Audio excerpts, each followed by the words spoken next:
frères dans la foi. Lorsque l'esprit de l'homme est libre, les capacités qui sont en nous se dévoilent.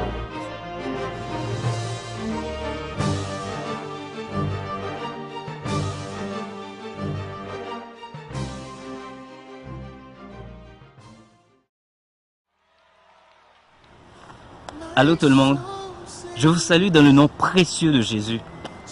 Une minute pour une parole rentre chez vous avec le thème « Appel à la confession ».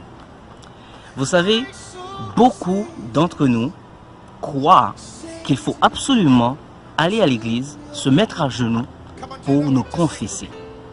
Et si ce n'est pas ça, on ne peut pas être sauvé, on ne peut pas avoir le salut. Par contre, dans la parole de Dieu, dans Romains 10, verset 9, plus précisément, il dit « Si tu confesses de ta bouche que Jésus est votre Seigneur et que tu crois que Dieu l'a ressuscité des morts, tu seras sauvé. » Ça n'a pas été dit obligatoirement dans une église. Ça a été dit pour n'importe quel endroit. Ça veut dire que vous qui êtes à la maison, qui regardez présentement, vous pouvez faire une confession. Vous pouvez demander à Dieu pardon pour tous vos problèmes, pour tous vos péchés. Quel que soit le type de péché, il peut le pardonner, il va le pardonner. Parce que ce qui importe à Dieu, c'est votre âme.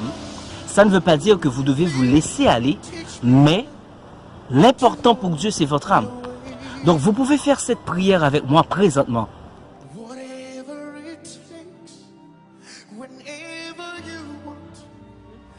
Seigneur Jésus, je vous remets mon âme, mon esprit et mon corps pour te servir. Je te demande pardon pour mes péchés, quel que soit le type de péché que j'ai fait. Que je m'en rende compte ou pas, je te demande pardon. Vous pouvez encore les énumérer devant Dieu. Je n'ai pas besoin de prendre un exemple. Ça, c'est la première étape. La deuxième étape consiste à aller dans une assemblée, une église chrétienne, rencontrer une autorité spirituelle, soit un pasteur, soit un diacre, et affirmer l'engagement de votre foi. Affirmer l'engagement de votre foi est très important. Il y a des personnes qui croient, après avoir confessé ses péchés, et qu'elles se sentent remplies, qu'elle est sauvée, qu'elle n'a pas besoin d'aller à l'église. C'est une erreur. Parce que encore, la parole nous dit dans Hébreu, n'abandonnez pas vos assemblées, votre assemblée, parce que c'est très important de fonctionner en communauté. C'est très important la communion fraternelle. C'est la deuxième étape.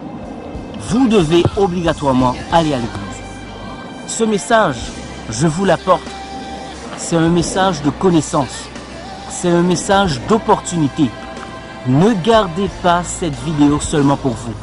Vous avez sûrement un ami qui a besoin de cette parole de connaissance pour qu'elle puisse faire le pas d'aller à l'église, le pas d'avancer vers Dieu, le pas de marcher avec Dieu, le pas de communier fraternellement et de ne pas rester dans l'individualisme spirituel. C'est un danger qui nous expose à d'autres doctrines. Il faut la communion fraternelle. C'était le message que j'ai pour vous ce week-end. Entre-temps, préparez-vous. Dimanche, allez à l'église. Allez louer le Seigneur parce qu'il est le Très-Haut.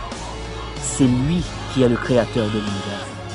Et nous l'adorons et nous croyons que Jésus a été ressuscité des morts et il est notre sauveur.